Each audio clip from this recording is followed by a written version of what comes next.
ዘመናት ታሪክ ባለቤት የስልጣኔ መሰረት የእድሜ ጠገብ ገዳማትና አድባራት መገኛ የቀደምት ማንነት አሻራ የኢትዮጵያ ኦርቶዶክስ ተዋሕዶ ቤተክርስቲያን ከሀገር ፈርጥነቷ ከእውቀት ጥበብ ምንጭነቷ ጋር የሚነሱ የፈውስ የበረከት የምህረት አምባ በርካታ ገዳማትና አድባራት መገኛ የኢትዮጵያ ኦርቶዶክስ ተዋሕዶ ቤተክርስቲያን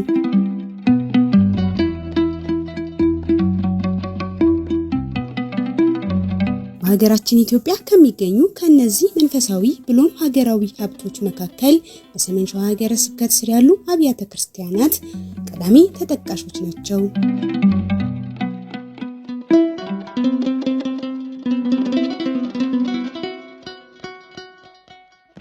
በሰሜን ሸዋ ሀገረ ስብከት ስር ከሚገኙ ከእነዚህ የታሪክ፣ የጥበብ፣ የስልጣኔ፣ የልማት ፈርቀዳጅ ከሆኑ የፈውስ የድህነት ማግኛ የምእመናን ተስፋ አብያተ ክርስቲያናት መካከል አብዛኛዎቹ በብርሃናማዋ ከተማ ደብረ ብርሃንና በዙሪያዋ ይገኛሉ።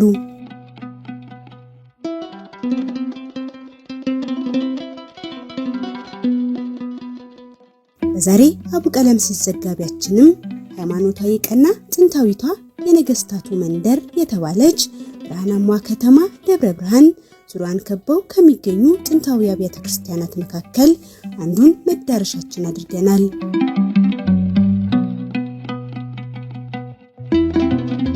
በደብረ ብርሃን ከተማ ጠባሴ ክፍለ ከተማ ወደ ጅሩ በመሄድ መንገድ 3 ኪሎ ሜትር ርቀት ላይ ገነት ቀበሌ የሚገኝ ጥንታዊ የቅድስና ስፍራ ነው።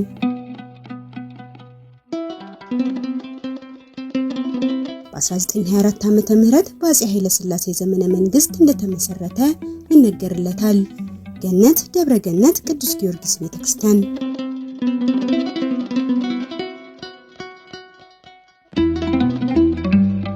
ተመሰረተው በ24 ዓመተ ምህረት ጃንሆይ አፄ ኃይለ ሥላሴ በነገሱ በአመቱ የተመሰረተ ነው። በ24 ዓመተ ምህረት ነው የተመሰረተው።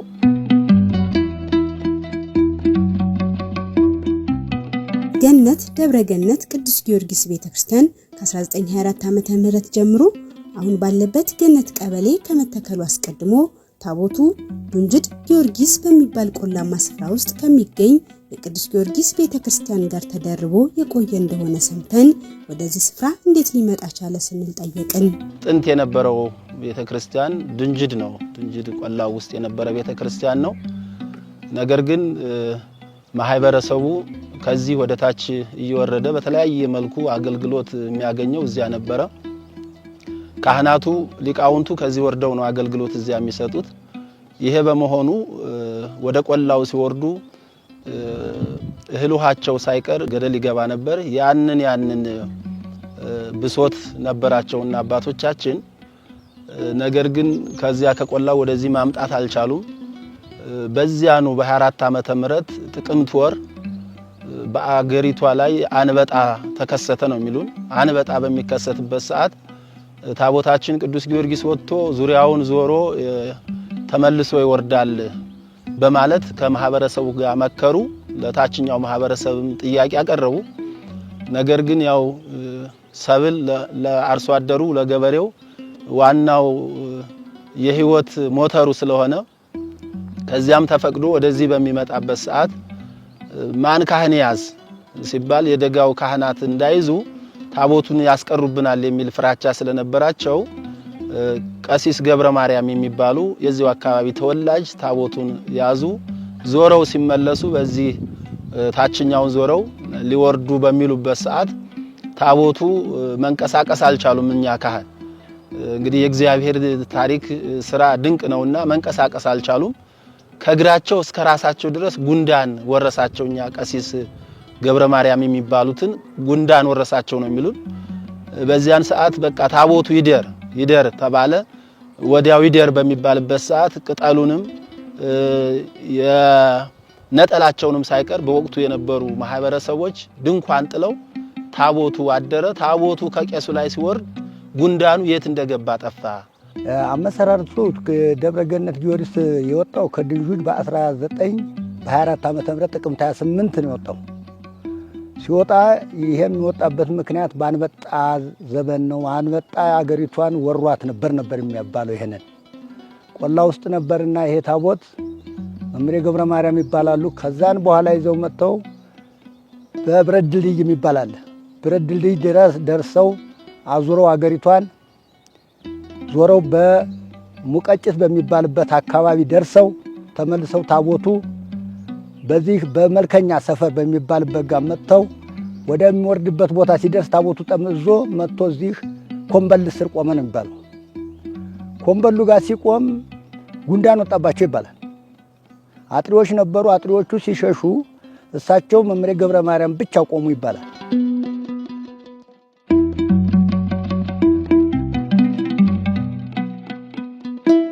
በወቅቱ በተከሰተው ያንበጣ መንጋ ምክንያት ቀየውን ለመባረክ ታቦቱ አስቀድሞ ከነበረበት ድንጁድ ጊዮርጊስ የወጣ ሲሆን ታቦቱ የወጣበትን ዓላማ ሲፈጽም ግን የአካባቢው ማህበረሰብ ወደ ነበረበት እንዲመለስ አልፈቀደም። ይልቁንም በተመለከተው ፈውስና ተአምራት ታቦቱን ለቀየው ሊያስቀረው ወደደ። እንቅስቃሴም ጀመረ። ታላላቅ አባቶች ነበሩና እዚህ ቦታ ላይ እነ ደብተራ ገብረ ክርስቶስ እነ አቶ ኃይሉ ዱጉ የሚባሉ እነ ወይዘሮ ደሜ የሚባሉ ነበሩና ተነስተው ከዚህ አዲስ አበባ ድረስ ጃንሆይ ጋር ሄደው አቤቱታ አቅርበው የቆላውን በቆላው የደጋውን በደጋው ባላችሁበት እርጉ ልኡክ ልኬ አስጠንቼ ቦታውን ውሳኔ እስከሚያገኝ ድረስ ብለው ይሄንን ቃል አስተላለፉ። እነዚያም መተው ምስለኔ የሚባሉ አሉ። በዳገቱ ላይ በቆላው ዳገት ላይ እየዞሩ የሰማህም ስማ ያልሰማህም አሰማ ጃንሆይ ልኡክ ልኬ እስከማስጠና ድረስ ታቦቱ ባለበት ይቆይ ብለዋል ተብሎ ባለበት ቆየ።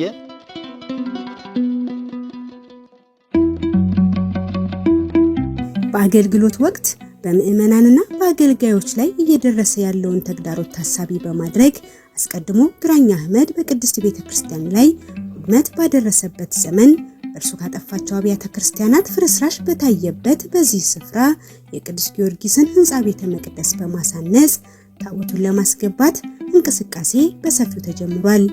ይህንንም ጅምር በቅርብ ባሉት የበላይ አካላት ለማስፈጸም ያልተቻለ በመሆኑ ጉዳዩ አጼ ኃይለ ሥላሴ ደጅ ደርሷል።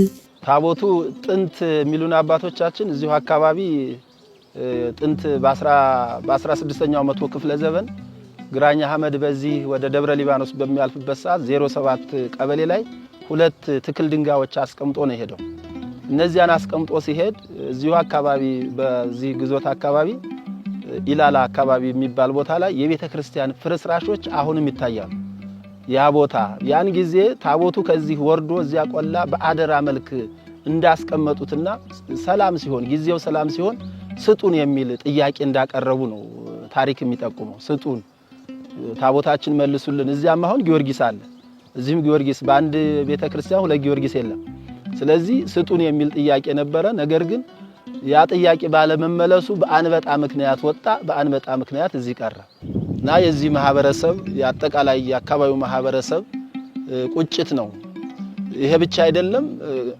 እንትና አባንቆ ስላሴ ገደል የሚባል አለ አሁን ድረስ የሚጠራ የአባንቆ ስላሴ ገደል ከዚህ ወርደው ለቅዳሴ ፍልሰታ ሊያስቀድሱ ወርደው በአገልግል ማደፊያ ይዘው ነው የሚሄዱትና ማህበረሰቡ እዚያ ብዙ ማህበረሰብ የለም። ማደፊያ ይዘው ነው የሚሄዱትና ያንን አድፈው ሲመለሱ ድንጋዩ አገልግሊቱ እሳቸውን ስትገፋቸው ከ200 ሜትር በላይ የሆነ ዳገት ውስጥ ገብተው ወድቀው ሞተው እስከዛሬ ድረስ አባንቆ ስላሴ ገደል እየተባለ ይነገራል።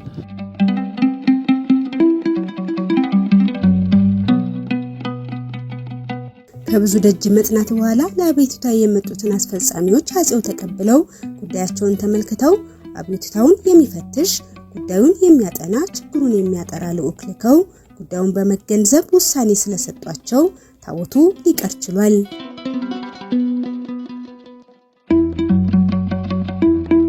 የቆላውም ታቦት የደጋውም ታቦት በዛው ባለ ይርጋ ብለው የጃንሆይ ቃል ነው ብለው በዚህ መሰረት ተመሰረተ ይያሉ ያወሱኝ ነበር ቤተሰቦች። ከዛ ጊዜ ጀምሮ ገነት ደብረ ገነት ቅዱስ ጊዮርጊስ ቤተክርስቲያን በዚህ ስፍራ ወቅቱ በሚፈቅደው መሳሪያ ሕንጻ ቤተክርስቲያኑ ታንጾ አገልግሎት ጀምሯል። እንግዲህ ይሄ ታሪካዊና ጥንታዊ ቦታ ነው። ፈዋሽነቱ በሶስት አባቶች የሚነሳ ታላቅ መስቀል አለ። የብራና ገድል አለ። ድርሳነ ማህያው ያሉ ጋሻ ሳይቀር አለ። በአድዋ ጊዜ የዘመተው ጋሻ ይሉናል። በአድዋ ጊዜ የተለበሱ አልባሳቶች ለምድ የሚባሉ እነዚህ ሁሉ በዚህ ቦታ ላይ ያሉ ብዙ ሰዎች ታመው የመጡ ሰዎች ድነው ተፈውሰው ምህረት አግኝተው የሚሄዱበት እጅግ የበረከት ቦታ ነው።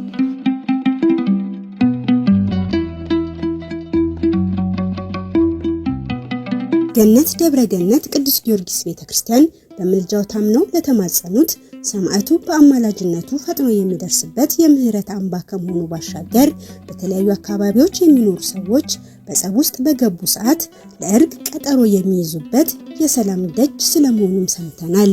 በአራቱም ማዕዘን የተጣሉ ሰዎች መተው እርቅ ይፈጽሙበት የነበረው ሂዱ ገነት ጊዮርጊስ ታርቃችሁ ትመጣላችሁ ተብለው ገነት ጊዮርጊስ መተው ታርቀው የሚሄዱበት ቦታ እንደሆነ ነው አባቶቻችን የሚነግሩን። አሁንም የአካባቢው የፍቅር የሰላም የበረከት ቦታ ነው። ብዙ ሰዎች ድነው ተፈውሰው የሚሄዱበት ቦታ ነው ይሄ ቦታ።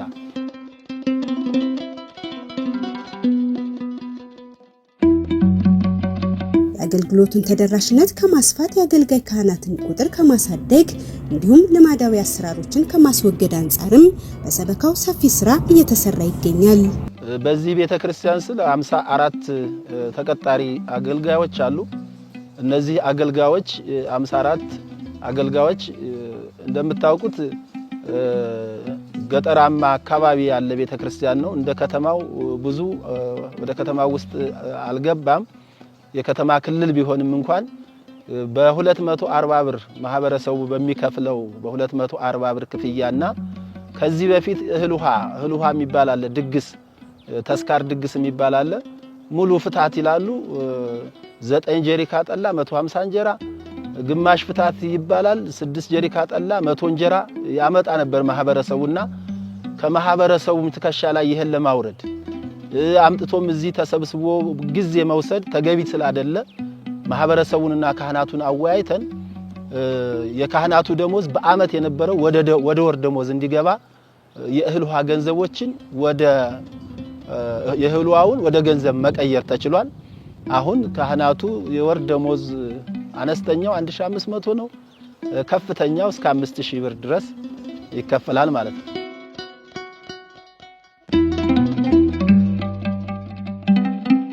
ከዚህም የተነሳ ተገቢው መንፈሳዊ አገልግሎት በደብሩ በተጠናከረ ሁኔታ እየተሰጠ ይገኛልን ብለውናል። ይሄ ቤተክርስቲያን እንግዲህ ዋናው አገልግሎት በዕለተ ሰንበት መዝሙር ይቆማል፣ በአበይት በዓላት ማህሌት ይቆማል፣ በጽጌና ማለትም በስብከተ ገና ማህሌት ይቆማል። አራቱ በዓላቶች ይቀደሳሉ። እነዚህም በአራቱም ቦታ ላይ ያሉ ቤተክርስቲያኖች በእኩልነት አገልግሎት በዕለተ ሰንበት በአበይት በዓላት ይቀደሳሉ። በቦታቸው ደግሞ ማህሌት ይቆማል። ከዚያም በላይ ስብከተ ወንጌል አስፈላጊ ለቤተክርስቲያን አስፈላጊ በመሆኑ 2 ስብከተ ወንጌል ቀጥረን እነዚህ ሰባኪ ወንጌል ባለወልድ ላይ ማታ የህዝቡ ፍሰት እዚያ ለከተማውም ጠጋ የሚል ስለሆነ በአበይት በዓላት ስብከት ይሰጣል። እዚያ ስብከት ይሰጣል። በዕለተ ሰንበት ደግሞ ከኒጋ ጀምሮ 3 ሰባኪዎች አለን ማለት ነው። በ3ቱም አድባራት ስብከተ ወንጌል ይሰጣል። በገነት ደብረ ገነት ቅዱስ ጊዮርጊስ ቤተክርስቲያን ህፃናትና ወጣቶች ስለ ሃይማኖታቸው፣ ስለ ምግባራቸው እንዲሁም ስለ አገልግሎት የሚማሩበት የቅድስት ቤተክርስቲያን መዋቅር ሰንበት ትምህርት ቤት ከፍተኛ ትኩረት ተሰጥቶታል። የሰንበት ትምህርት ቤትን በተመለከተ ሰንበት ትምህርት ቤት የቤተክርስቲያናችን የጀርባ አጥንቶች ናቸው። ደሞዝ ክፈሉን አይሉም፣ አብሉን አጠጡን አይሉም። ነገር ግን እሾክን በሾክ እንዲሉ በእነሱ ስታይል ያሉ ወጣቶችን በማሳመን የእግዚአብሔር ልጆች በማድረግ ከክፉ ነገር በመጠበቅ ሃይማኖታቸው እንዲጠብቁ በማድረግ ረገድ በጣም እየሰሩ ያሉበት ሁኔታ አለ። ቦታ በማመቻቸት ለሰንበት ትምህርት ቤቱ ቦታ በማመቻቸት ቆርቆሮ ገዝተን አዳራሽ በመስራት ወደ 100 ቆርቆሮ የሚሆን ቆርቆሮ ተገዝቶ አዳራሽ በመስራት አትሮኖስ በመስጠት በር በመግጠም የሚያስፈልጓቸውን ምንጣፎች ሳይቀር በመስጠት ሰንበት ትምህርት ቤቱ በአግባቡ እንዲቀጥል በማድረግ ስራ ላይ ሰበካ ጉባኤው ትልቅ ስራ ሰርቷል።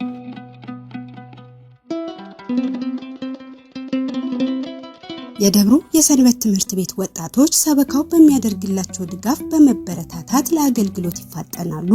ለሚሰሩ የልማት ተግባራትም ያላቸውን አቅም ተጠቅመው ይደግፋሉ።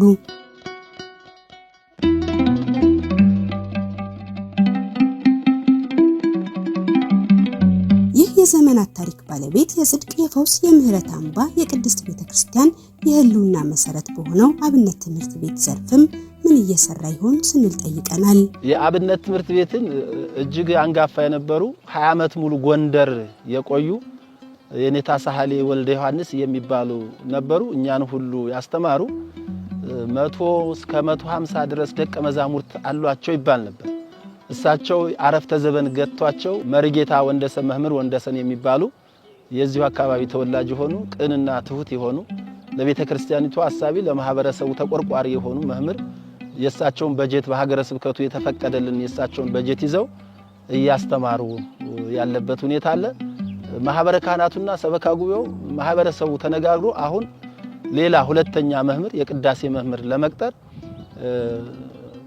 ጨርሰናል። በዚህ ወር የቅዳሴ መምህሩን አግኝተናል። መተው ወንበር እንደሚዘረጉ እዚህ ደረጃ ላይ ደርሰናል። ስብከተ ወንጌል ከማስፋፋት አንጻርም ሰበካው የተቀናጁ ተግባራትን በሰፊው እያከናወነ ይገኛል። በደብሩ ድውያን የሚፈወሱበት፣ የተጨነቁ የሚረጋጉበት፣ የሰማዕቱ ቃል ኪዳን የሚፈጸምበት ፈዋሽ ጸበልም ይገኛል።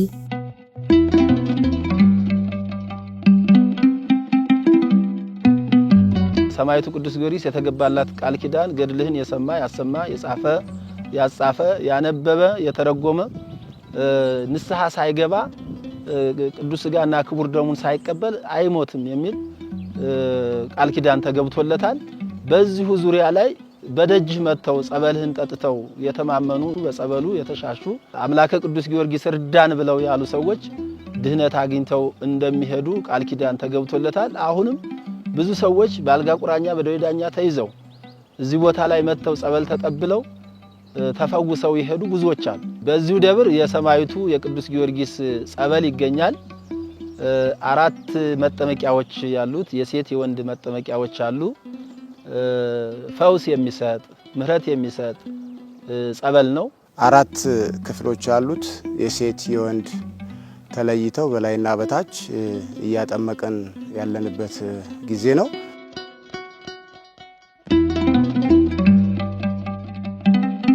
ጸበሉ ከተለያዩ አካባቢዎች የሚመጡ በተለያየ ደዌ የተያዙ የሚፈወሱበት፣ የተጨነቁ የሚረጋጉበት ስለመሆኑ የዳኑቱ ምስክሮቹ ናቸው። እሺ፣ ስሜ በላይ አንደበት እባላለሁ። የመጣሁት ከላሊበላ ነው። አሁን ኩላሊት በሽታ ያመኝ ነበረ። ሆዴን በጣም ይነፋኝ ነበረ። ግራ እግሬ መቆም አይችልም ነበር።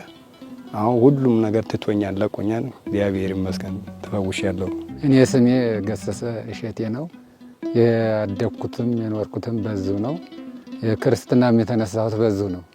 የክርስትና ስሜም ተክለ ጊዮርጊስ ነው። ያው እዚሁ ነው የተነሳሁት። በዚሁ አካባቢ ስኖር ህመም ልጆችን የሚያምብኝ ነበር። እኔም ታማሚ ነበርኩ። ያው እንግዲህ ቅዱስ ጊዮርጊስ መቼም እሱ ደርሶልኝ በዚህ አካባቢ ያው ጠበል መጥቼ እዚህ እንትን ስል በቃ በዛም ታምረኛ ስራ ነው የሰራልኝ። እኔ መጣሁት አዲስ አበባ ነው። ስመጣም ስራ መስራት አልችልም ነበረ። ራሴን ለማጥፋት ሞክሬ ነበረ። አሁን ወደዚህ መጥቼ ጸበል ስለተጠመቅሁኝ በጣም ተሽሎኛል፣ ድኛለሁ።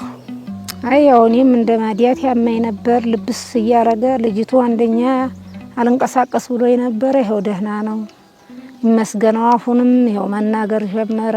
አፉ እንደዚሁ ዝግት አርጎት ነበር፣ እየተናገረ ነው። ይሄው ከሰማዕቱ ደጅ ደርሰው ተማጽነው ጸበሉን ጠጥተው ተጠምቀው በምህረት የተጎበኙት ሌሎችም የምልጃው ተካፋይ የሆኑ ዘንድ በደስታም ባጭምር ይጣራሉ። መልእክቴ አሁን እንደዚህ እንደኔ የታመሙ ሰዎች መጥተው ከዚህ ጸበል ቢፈወሱ ቢጠቀሙበት የተሻለ ብለን ብዬ ነው የማስተላልፈው። ጤና አግኝቻለሁ፣ ወደ ራሴ ተመልሻለሁ። እኔ ጤና እንደሰጠኝ ወደ ራሴ ተመለስኩ። እናንተም ወደ ራሳችሁ እንድትመለሱ መጣችሁ ቦታውን ጎብኙ፣ መጣችሁ ተጠመቁ።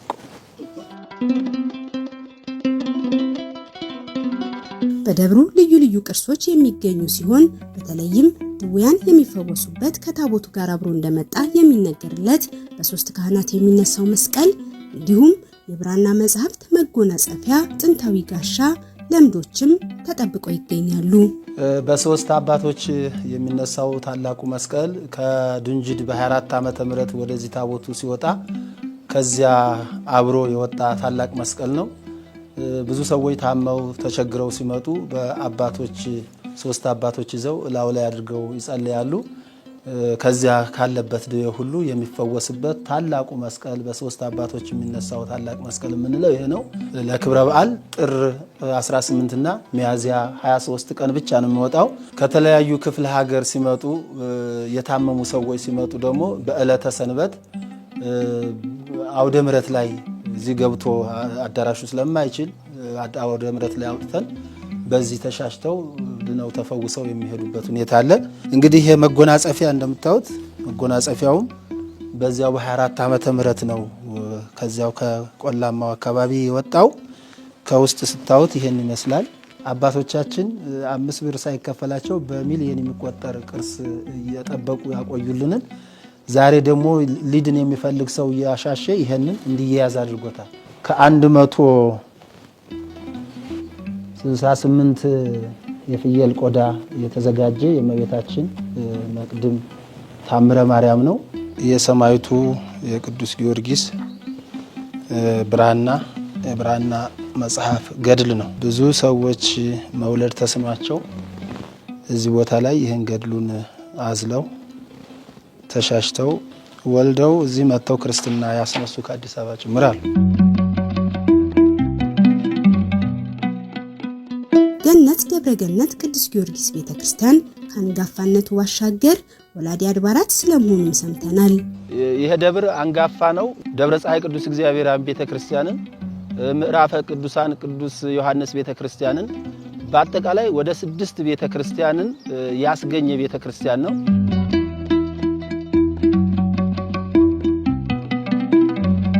በአራቱም አጥቢያ አብያተ ክርስቲያናት የማስፋፊያ ቦታዎችን በመጠየቅ ማስፈጸም ሰበካው በዋናነት ትኩረት ሰጥቶ ሲተገብረው የቆየ ተግባርም ነው ይላሉ ወይዘሮ መስተዋት ነገው የሚባሉ ለቤተ ክርስቲያኑ መትከያ ቦታ ሲሰጡን ሌሎቹን በማስፋፊያ ከገበሬዎቹ ያለምንም ካሳ ክፍያ በማስፋፊያ የተቀበልነው መሬት ነው። ይሄን ደግሞ እስከ ክልል ድረስ ተደርሶ ባህር ዳር ደርሶ የከተማ የዞኒንግ ለውጥ ተደርጎ እንዲሰፋ የተደረገው ደብረ ፀሐይ ቅዱስ እግዚአብሔር አብ ነው።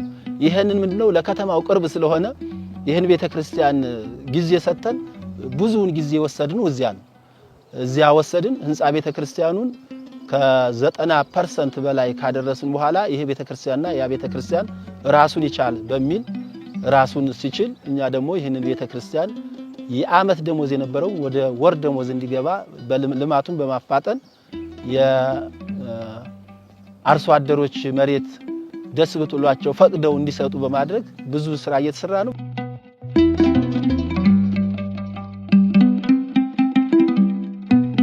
ከቦታ ማስፋፊያ ተግባር ባሻገር ልዩ ልዩ የልማት ተግባራትም ተከናውነዋል። በዚህ አካባቢ አርሶ አደር ነው ያለው። የአርሶ አደር ማህበረሰብ ነው።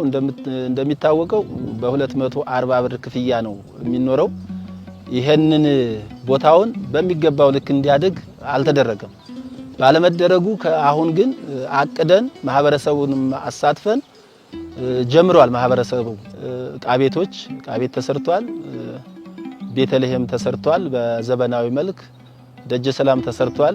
የክርስትና ማንሻና የጥበቃ ቤት +1 ተሰርቷል። +1 ዕቃ ቤት፣ ጽፈት ቤት፣ የእንግዳ ማረፊያ ተሰርቷል። በፊት ለፊታችን ላይ ደግሞ የመንበረ ጵጵስና ተሰርቷል። ፊት ለፊቱ ላይ ያለ መግቢያው ላይ በሩ አሁን ነው የተሰራው። ከግራና ከቀኝ ያሉ ደግሞ የነዋያ ቅዱሳት መሸጫ ተሰርተዋል። የሰንበት ትምህርት ቤት አዳራሽ አልነበረም። የሰንበት ትምህርት ቤት አዳራሽ ሰርተናል።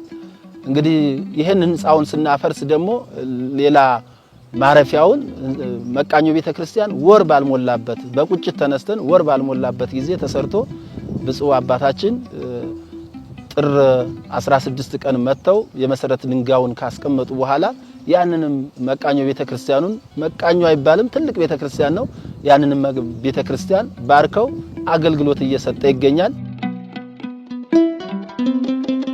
ገነት ደብረ ገነት ቅዱስ ጊዮርጊስ ቤተክርስቲያን እንደ ጥንታዊና ታሪካዊነቱ መታወቅና ማደግ በተገባው ልክ ያለማና ያላደገ ቢሆንም ቅድሚያ መስጠት ለተገባቸው ጉዳዮች ቅድሚያ እየሰጠ የቆየ ሰበካው በቀጣይ ቀሪ ስራዎችን በተገቢው ለማከናወን አቅዶ ወደ ተግባር መግባቱን ይገልጣል። ይህ ቤተክርስቲያን ያው እንግዲህ በቅድሚያ የምንሰራው ከተማ ዳር ከመሆኑ አኳያ ከተለያዩ ከታላላቆች አድባራት እኩል ለማድረስ የመጀመሪያ ጥረታችንና የስራችን ቅድሚያ ስራ ነው። ህብረተሰባችን ብሎም ካሁን ቀድሞ እንደተገለጸው በሀገር ውስጥም በውጭም ያሉ ሁሉ እንሰራዋለን።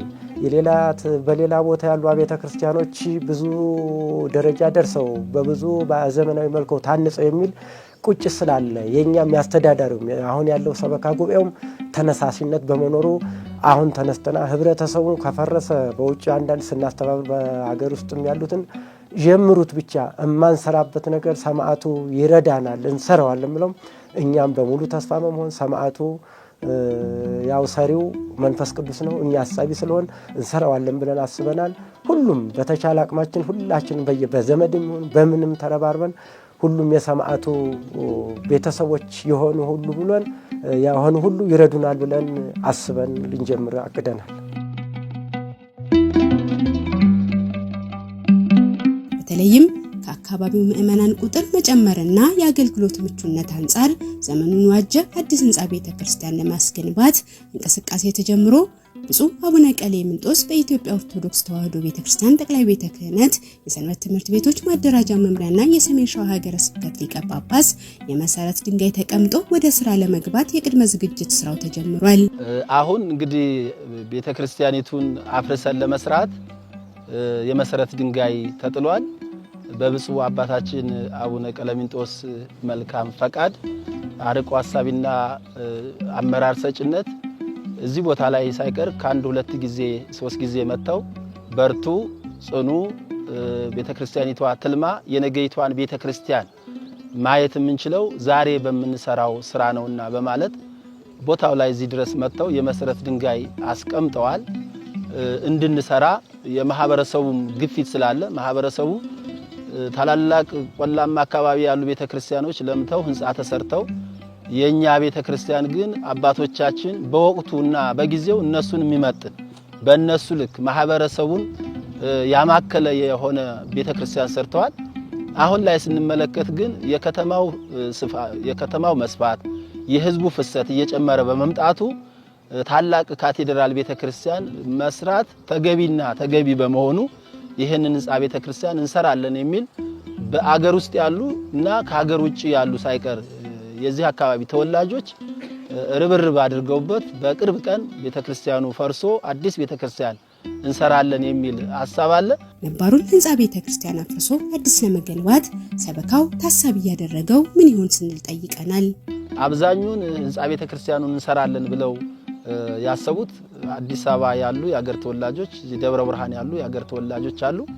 በዚህም ያለው አርሶ አደሩ ማህበረሰባችን ሁሉ ጊዜ ህመሙ ለምን ይሄ ቤተክርስቲያን ህንጻ አይሰራም የሚል ህመም አለው።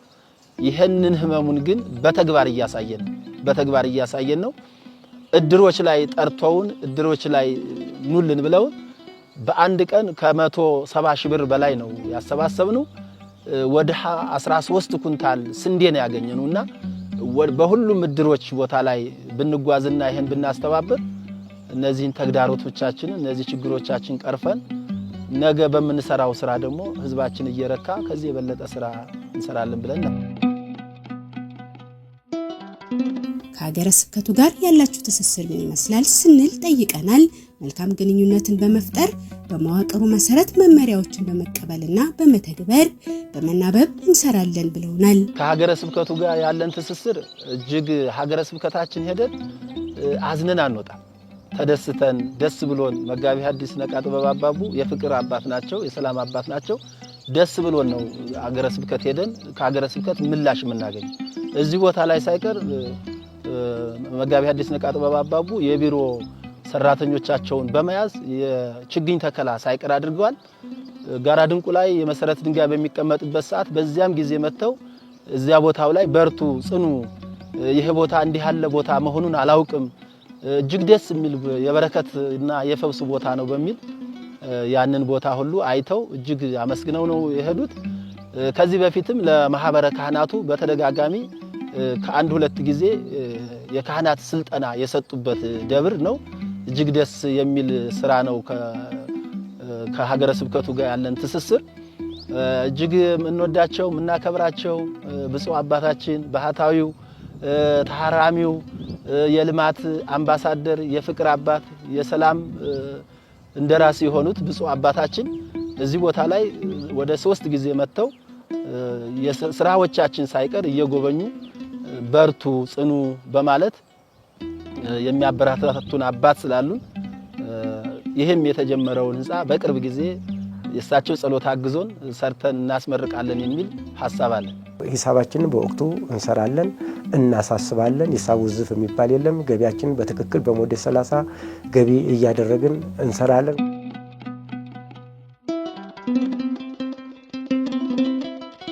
የጀመርነውን ታላቅ የታሪክ አደራ የትውልድ አሻራ በአጭር ጊዜ በተገቢ ሁኔታ በመፈጸም የትውልዱን ብሎም የብፁዕነታቸውን አደራ ለመወጣት በመላው ዓለም የምትገኙ የአካባቢው ተወላጆች የሰማዕቱ ቅዱስ ጊዮርጊስ ወዳጆች ድጋፋቸው አይለየን በማለት መልእክታቸውን ያስተላልፋሉ።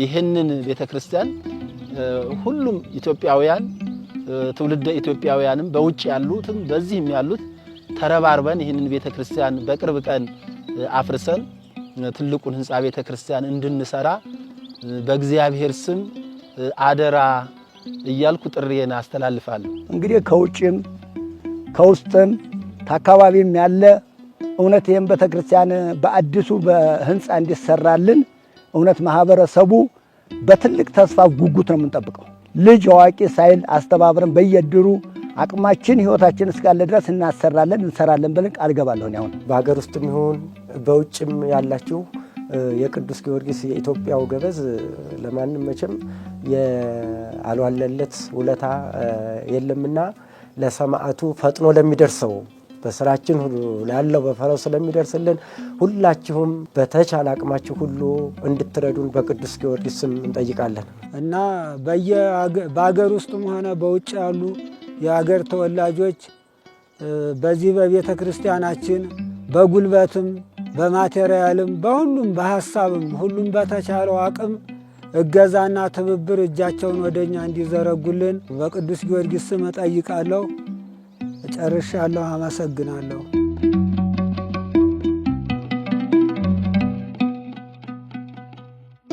ይህን ጥንታዊና ታሪካዊ የፈውስ መገኛ ደብር በመጎብኘት በመባረክ ከሰማዕቱ ምልጃ በመሳተፍ የተጀመረውን የልማት ስራ ለማስቀጠል በተለይም የህንጻ ቤተክርስቲያኑን ግንባታ በማከናወን የትውልድን ብሎም የአባቶችን አደራ መወጣት ይገባል መልእክታችን ነው።